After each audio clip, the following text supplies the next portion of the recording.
Welcome too early engineering. इस video में हम लोग देखेंगे वाइड रेशियो एंड पोरोसिटी।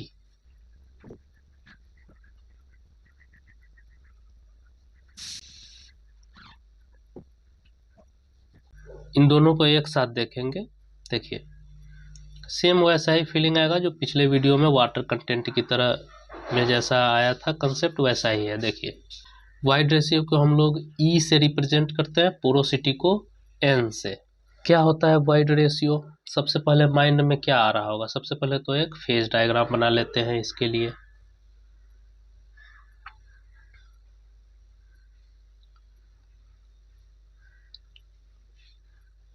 ये एयर है, ये वाटर है और ये सॉलिड्स है, ये सॉलिड है। ठीक है, देखिए वाइड, वाइड क्या है? ये यहाँ से जैसे वाइड है, वाइड का इसमें टर्म से ही, नाम से ही लगता है कि यहाँ पे वॉल्यूम की बात होगी। वाइड का कोई वेट तो होगा नहीं, इसमें वॉल्यूम की बात की जाएगी। वाइड वॉल्यूम ही तो है। जो सॉइल सॉलिड्स के बीच में जो स्पेस है उसी को वाइड बोलते हैं। तो वाइड का वेट नहीं, वॉल्यूम होता है। तो यहाँ पे अब हम लोग वॉल्यूम की बात करेंगे। ये है वॉल्यूम ऑफ वाइड। इसी वॉल्यूम ऑफ वाइड में इतना इतना सा है वॉल्यूम ऑफ वाटर और इतना सा है वॉल्यूम ऑफ एयर, है ना। देखिए, तो वाइड रेशियो, वाइड का रेशियो है ये। किसके रेस्पेक्ट में रेशियो? सबसे पहले तो वाइड का रेशियो है तो एक क्वांटिटी आ जाएगा, क्योंकि रेशियो लेना है, समथिंग डिवाइडेड बाय समथिंग होगा। इतना तो समझ में आ रहा है ना। वाइड रेशियो है, ये इसका नाम है रेशियो। तो सबसे पहले तो ये रेशियो है तो इसमें परसेंटेज नहीं लेंगे, है ना, क्योंकि रेशियो नाम में है तो इसको फ्रैक्शन में ही रखते हैं, है ना। और सबसे पहले रेशियो है तो ये दो चीज़ों का होगा, जिसमें एक है volume of wide, volume of wide. लेकिन लेंगे किसके रेस्पेक्ट में? क्या टोटल वॉल्यूम के रेस्पेक्ट में लेंगे? ये है टोटल वॉल्यूम और ये है वॉल्यूम ऑफ सॉलिड्स।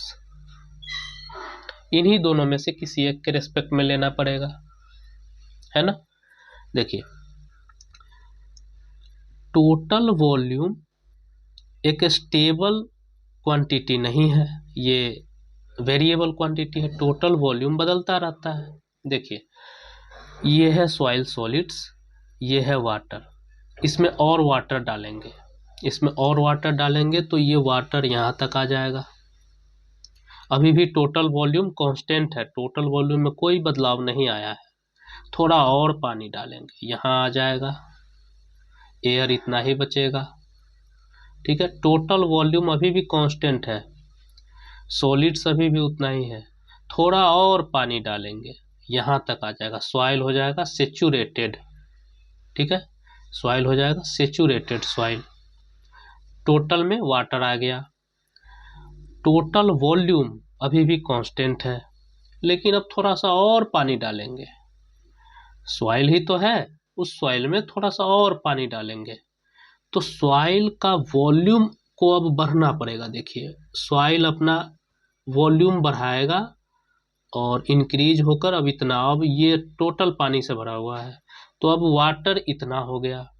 लेकिन अब देखिए, टोटल वॉल्यूम कांस्टेंट नहीं है, टोटल वॉल्यूम कांस्टेंट नहीं है, टोटल वॉल्यूम अब बढ़ गया।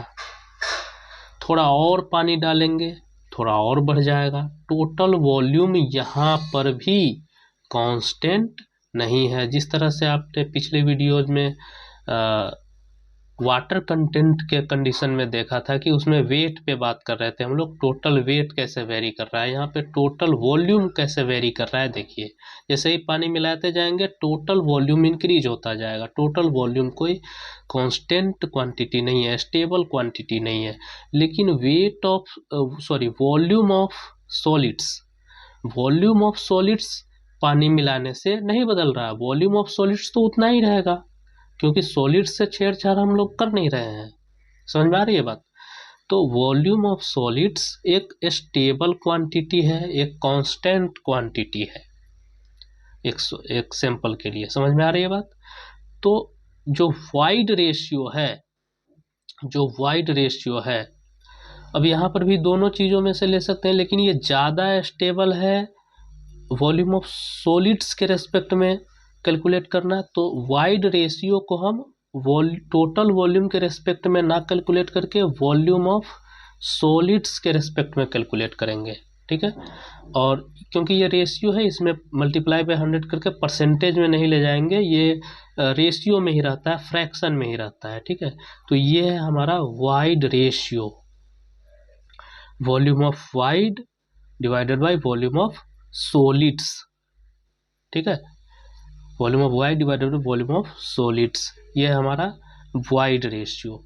देखिए पोरोसिटी क्या है, पोरोसिटी भी वाइड को ही रिप्रेजेंट करता है। पोरोसिटी क्या होता है, उसके अंदर कितना खाली जगह है, अंदर के खाली जगह के बारे में बताता है। पोरस जो अंदर का खाली जगह है वो बताता है। ठीक है, पोरोसिटी भी वाइड को ही रिप्रेजेंट करता है, लेकिन दूसरे टर्म में। कैसे, देखिए ये जो पोरोसिटी है, पोरोसिटी में भी वॉल्यूम ऑफ वाइड ही लेंगे, लेकिन पोरोसिटी लेते समय volume of wide divided by total volume करेंगे।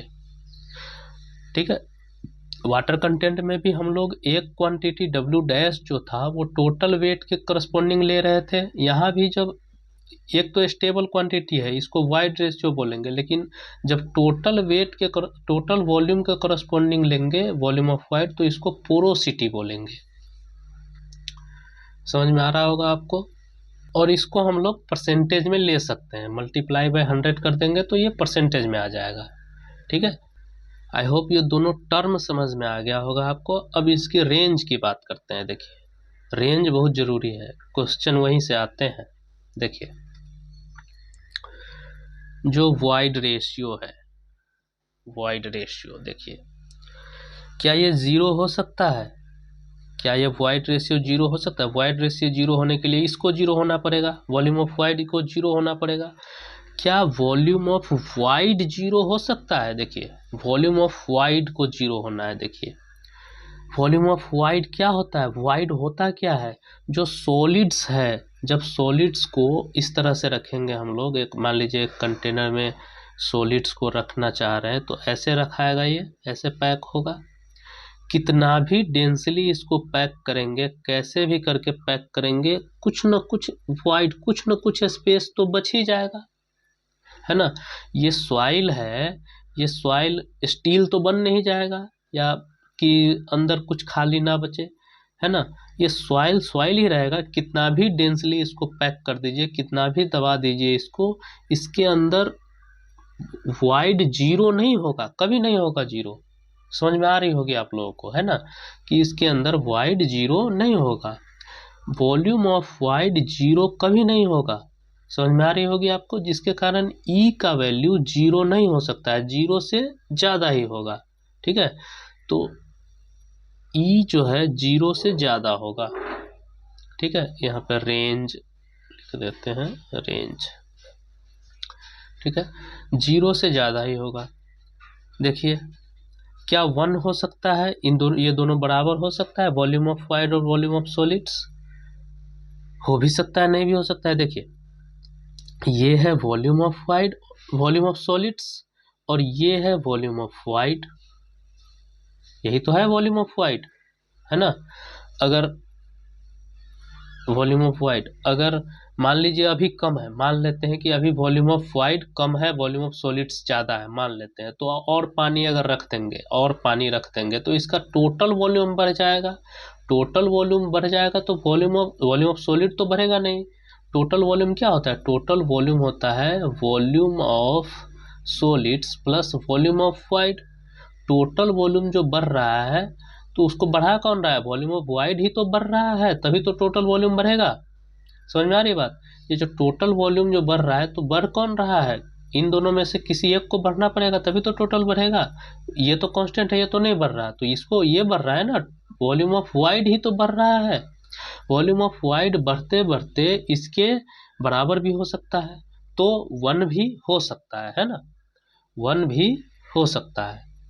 ठीक है, क्या volume of wide volume of solid से ज़्यादा हो सकता है? सोचिए, बिल्कुल हो सकता है। और पानी डालेंगे, टोटल वॉल्यूम और बढ़ेगा, वॉल्यूम ऑफ वॉइड और बढ़ जाएगा, वॉल्यूम ऑफ सॉलिड से कई गुना ज़्यादा भी हो सकता है। ई का वैल्यू 0 से लेकर इन्फिनिटी तक हो सकता है। समझ में आ रही है बात? आई होप आप इसे समझे होंगे।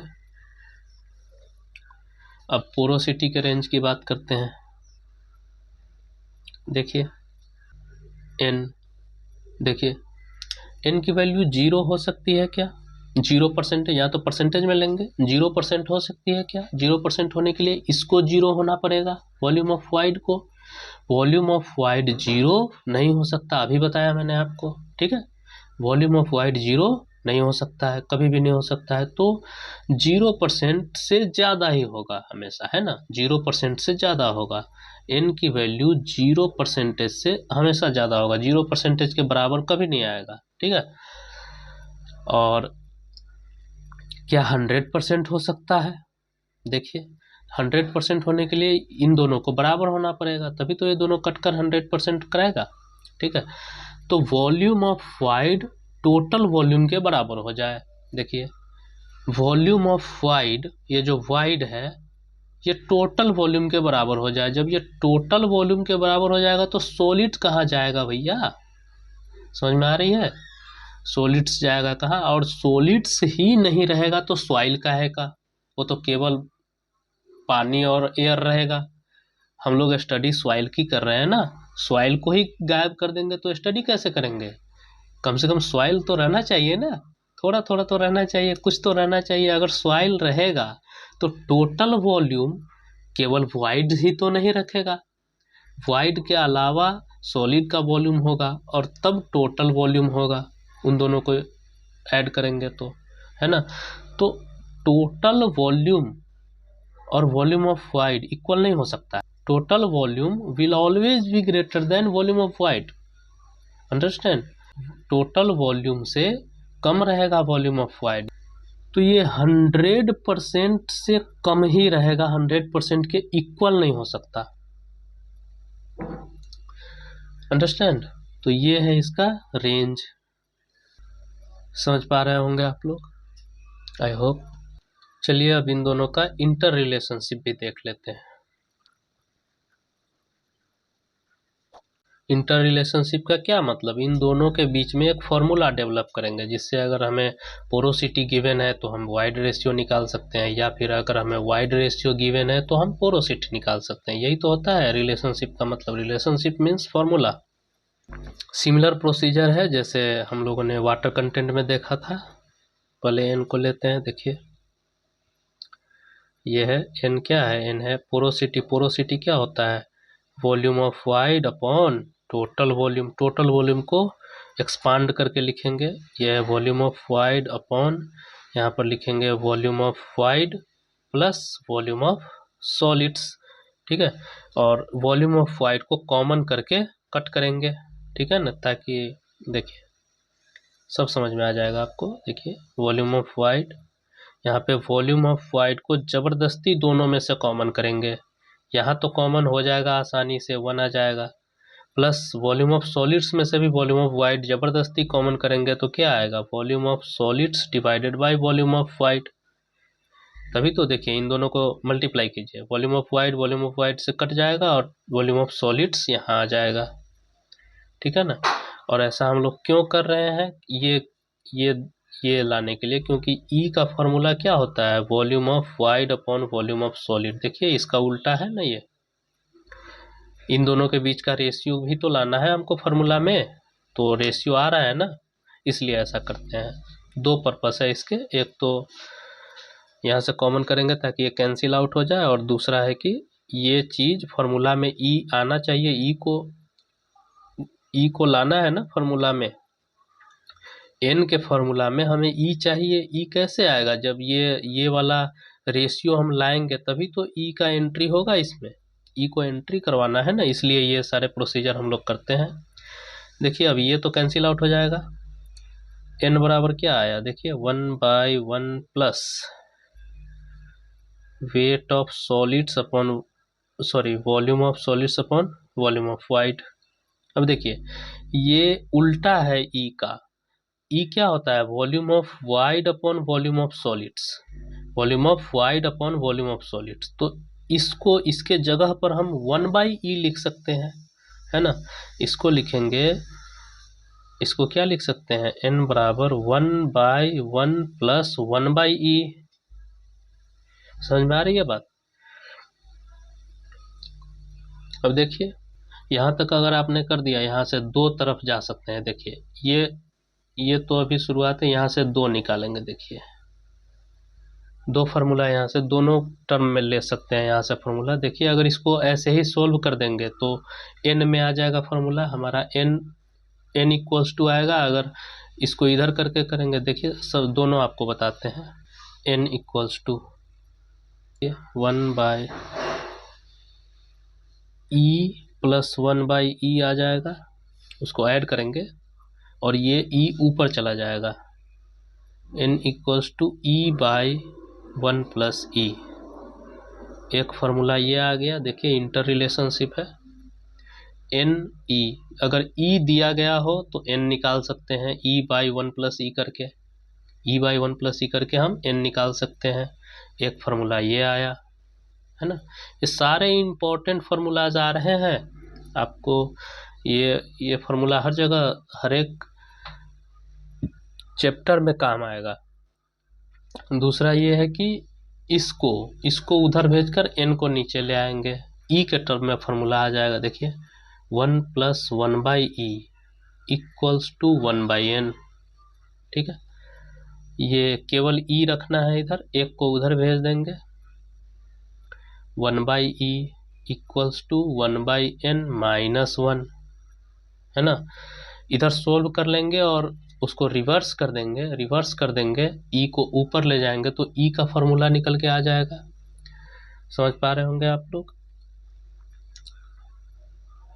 तो 1/e equals to n 1 minus n। ठीक है, रिवर्स कर देंगे, e equals to n divided by 1 minus n। ये e में आ गया फॉर्मूला,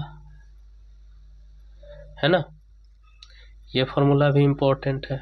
n दिया हो, e निकालना हो तो n divided by 1 minus n कर देंगे तो e आ जाएगा, है ना। अंडरस्टैंड। एक बात और समझना है, देखिए e जो है हमेशा हम लोग जनरली फ्रैक्शन में लेते हैं और n को परसेंटेज में लेते हैं, लेकिन n को फ्रैक्शन में भी तो ले सकते हैं।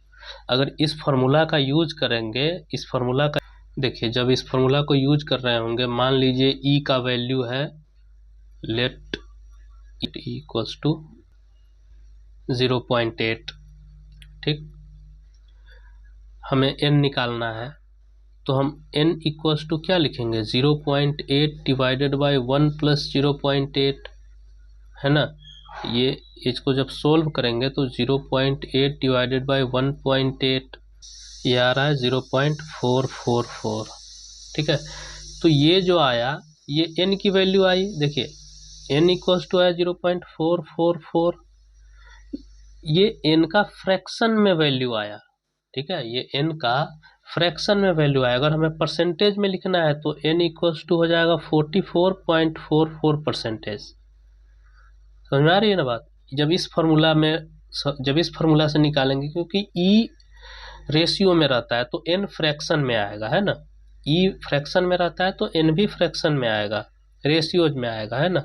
यहाँ पर n अगर परसेंटेज में दिया हुआ है, ठीक है, तो इस फार्मूला का यूज करते समय हम n को फ्रैक्शन में डालेंगे, n को हम लोग रेशियो के टर्म में डालेंगे, तभी यहाँ पे रेशियो आएगा, है ना। क्योंकि e हमेशा हम लोग रेशियो में ही रखते हैं।